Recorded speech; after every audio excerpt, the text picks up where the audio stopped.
2026လဲရောက်လာဘာမှသူတက်မှုမှလည်းမရှိဘူး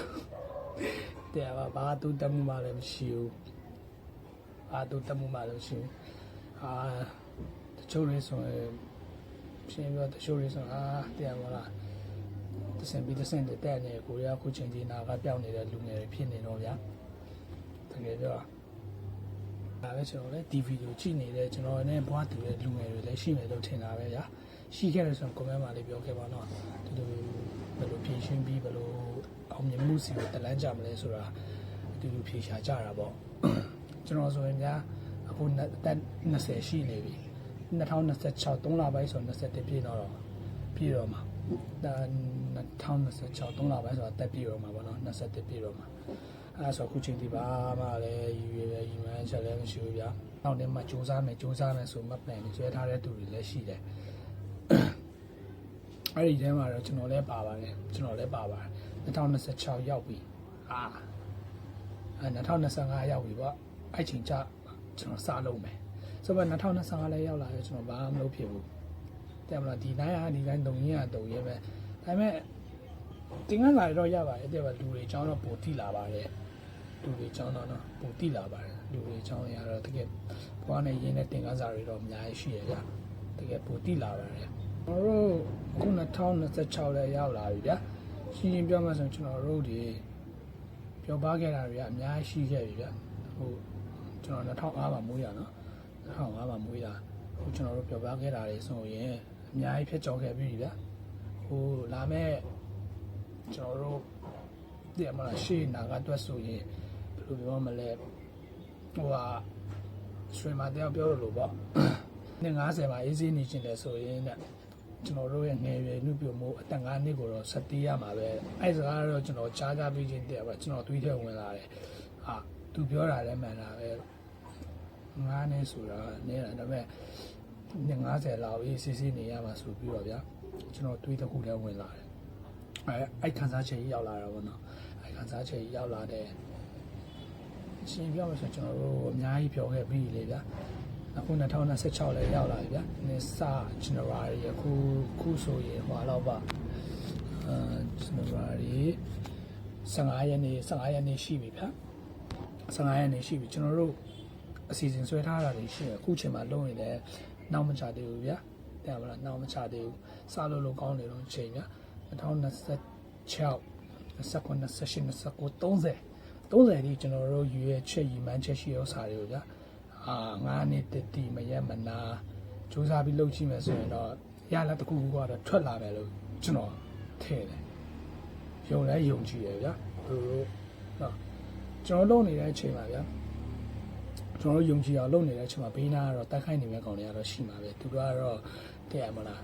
ကိုယ်လည်းသူတို့နေရာမှာရောက်ခဲ့ဘူးလဲဆိုတော့နားလည်းပေးလိုက်ပါတယ်နားလည်းပေးရတာပါပဲသူတို့တော့ဥကကျွန်တော်ခံစားဖို့တဲ့ချက်တစ်ချက်ရှိရပဲကျွန်တော်တဲ့မလားမနေ့စောစောထားမယ်ဆိုတော့ရီမချက်လေးထားတယ်အဲ့ရီမချက်ကိုမနေ့စောစောထားကြည့်လိုက်တယ်ဗျာအဲ့ကိုရီမချက်ထားတဲ့ဥစ္စာကိုကွာ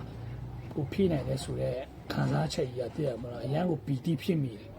အပျော်လဲပျော်မိတယ်တော့တီတီလေးကနေစားလုပ်လိုက်တဲ့အရာတွေကညစဉ်းစားချင်းပျော်စရာကောင်းပါလေကိုပျော်ပီတိဖြစ်စေတယ်ဗျာဆိုတော့ကျွန်တော်တို့ရင်းခေရဲမို့ဗျာကို plan ချထားတဲ့ဥစ္စာတွေကိုအောက်ကနေပြန်ပြီးမှတက်ရမှာဒီနေ့ကျွန်တော်ဒါပါလုပ်ရမယ်ဥပမာကျွန်တော်ဗျာဒီနေ့ကျွန်တော်9နိုင်စောစောထားမယ်အိယာဒိမ့်မယ်ပြီးရင်အိမ်နေတန်ရှိရေးလုပ်မယ်ပေါ့အဲ့ဒီ plan တွေချထားတယ်အဲ့ဒါကျွန်တော်တဆင်လိုက်လာတယ်ညရောက်တော့ကျွန်တော်စာအုပ်တွေပြန်ပတ်ကြည့်ကျွန်တော်နှုတ်ထဲမှာရေးထားတဲ့စာတွေကိုကျွန်တော်မလုပ်ခဲ့တာမရှိဘူးလားရှိလားဆိုတာကိုကျွန်တော်ပြန်စစ်တယ်စစ်ပြီးတော့အကုန်လုံးကိုစစ်ကြည့်လိုက်တော့အမှန်ချက်ထားတဲ့နေရာတွေကတော့ကျွန်တော်လုပ်ခဲ့တယ်ပေါ့ကျွန်တော်ကိုတည်ရမလားပီတိဖြစ်မိရတယ်တိတိလေးစားလို့အဲ့ဒါဘာနဲ့အောင်မြင်မှုလို့ပြောမယ်အကြီးမို့ရင်တော့ဗျာတိတိလေးကကိုအဲ့လောက်ထိပျော်ရွှင်စေတယ်ဆိုရင်တော့အကြီးဗျာကျွန်တော်တို့အတွက်အနာဂတ်မှာရှိနေတဲ့အောင်မြင်မှုကြီးကိုဗျာကျွန်တော်တို့ကိုယ်တိုင်ရယူတဲ့နေ့ဆိုရင်ဘယ်လောက်ထိများကျွန်တော်တို့ကိုယ်တိုင်ဘယ်လောက်ထိပျော်စရာကောင်းလိမ့်မလဲဘယ်လောက်ထိကိုဝမ်းတာပီတိဖြစ်မိမလဲစဉ်းစားကြည့်ပါကိုဝမ်းတာဘယ်လောက်ထိပီတိဖြစ်မိမလဲစဉ်းစားကြည့်ပါတကယ်ကျွန်တော်စဉ်းစားကြည့်ပါတကယ်လည်းပျော်စရာကောင်းပါပါတဲ့မလားဟိုတခါမှမရဘူးတဲ့အောင်မြင်မှုကြီးတွေဗျာအဲ့လိုမျိုးကြီးတကယ်လည်းပီတိဖြစ်မိမှာပဲကျွန်တော်ဆိုတော့လဲ ရှင်းပြောတတိလေးနေရာစာလုံနေရတာဆိုတော့တဲ့မလားပီတီဖြစ်ရဗျာကိုလည်းဂုံယူတယ်ခြေနဲ့တယ်ကိုလည်းချီးမွမ်းတယ်ဗျာအဲ့လိုပါပဲဒီကဘရိုဆိုရနေစင်းတဲ့ဘဝဘာတွေလုပ်ခဲ့လဲဘာတွေလုပ်ခဲ့လဲဘာတွေ plan ချထားလဲအနာဂတ်မှာဘာလုပ်ဖို့စီစဉ်ရှိလဲတချို့လူမျိုးဆိုနိုင်ငံခြားထွက်ကြတယ်ဗျာတချို့လူဆို content creator လုပ်ကြတယ်တချို့ဆို streaming တို့ဘာတွေလုပ်ကြတယ်အဲ့လိုမျိုးတွေပေါ့ကျွန်တော်ဆိုအခုဒီဗီဒီယိုဗျာကျွန်တော်ပါလဲဘာရှိဘူးဖုန်းတစ်လုံးလေးနဲ့ပဲတင်ဆက်ခဲ့တာဗျာဟုတ်ပြီဗျာโอเคဒါဆိုရင်ကျွန်တော်ဒီဗီဒီယိုကိုလာမယ်2030ကျရင်တစ်ချက်ပြန်ကြည့်နေဗျာ2030ကျရင်ကိုအခုတင်ထားတဲ့ဗီဒီယိုနဲ့ကိုနဲ့ဘယ်လိုတွေအများကြီးကွာခြားသွားလဲဆိုတော့တဲ့လားအဲ့လိုနိုင်ရှင်ပြီးမှကြည့်မယ်ကွာဒီမျိုးတေးသေးလေးအောင်ဒီမျိုးတေးသေးလေးလို့ခေါ်မှာပါကိုလုံထားတဲ့ plan ကို step by step တက်သွားမယ်ပြီးရင်အဲ့ကိုလုံထားတဲ့အရာတေးသေးလေးကနေကိုပျော်ရွှင်စေတယ်ဆိုတာလဲကျွန်တော်ခံစားဘူးတယ်ဗျာခံစားခဲ့ဘူးတယ်ဆိုတော့ကျွန်တော်တို့အတူတူသွားရအောင်ဗျာ2030အထိကိုကျွန်တော်ဒီကကြည့်နေတဲ့တငယ်ချင်းတို့ရ2030ကျရင်ကိုခုလုံထားတဲ့လုပ်ခဲ့တဲ့ຢာရည်နဲ့ရှင်ကြည့်လိုက်ဘယ်လိုတွေခွာချသွားလဲဘာတွေတိုးတက်သွားလဲဆိုတာကိုကျွန်တော်တို့ပြန်ပြီးတွေးကြမယ်ပေါ့နော်2030ကျရင်ပြန်တွေးကြမယ်ဟုတ်တည့်ရမှာတစ်ချက်ကတော့ကျွန်တော်တို့ဘာပဲလုပ်တည့်ရမလားကိုဘာလုပ်ရမယ်ဘာဖြစ်ရမယ်ဆိုတော့သူများတွေစီသွားမမေးနဲ့မေးလိုက်ရင်သူများတွေကတည့်ရမလားဆရာများတယ်လောကမှာဆရာများတယ်ဒါပဲမထားလိုက်ဘူးလောကမှာဆရာများတယ်တည့်ရမလားကိုလုံနေတာသူတို့ဟန်သားနေမှာပဲနော်ကိုလုံနေတာသူတို့ဟန်သားနေမှာပဲဆိုတော့ကိုလုံဆရာရှိတာကိုဆက်လုပ်မယ်ဘယ်လိုတွေပါပဲပြောဂယူမဆိုင်နဲ့အတတ်နိုင်ဆုံးတော့ဘယ်လိုပြောမလဲပြုံးပြလိုက်ပေါ့နော်ပြုံးပြလိုက်